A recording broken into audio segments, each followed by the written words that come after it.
सलामत अली मेरा नाम है।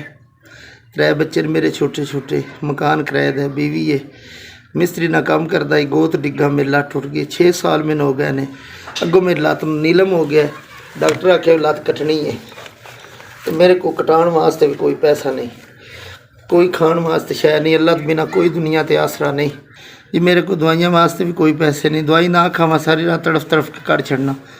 ये मेरी लत्त दा मुथाजी मेरे बन गई है, बस अल्लाह तो बिना कोई दुनिया ते आसरा नहीं। 3 4 5 पूरे खानदान नूं आबाद रखे अल्लाह, पुत्रा नाल आबाद रवो, मदीने वाला तुहानूं चौखा देवे, बादशाह दा बादशाह अल्लाह कदी हार ना देवे, गरीबां दा आसरा आबाद रवे, अल्लाह तुहानूं बख्त लावे, बड़ा भला होवे। औखे टाइम ते 5000 रुपया दिता जे मेरे बच्चे खाण दे, तुहाडियां बच्चियां दवाई देण दे, अल्लाह तुसीं वसदे रवो ते आबाद रवो।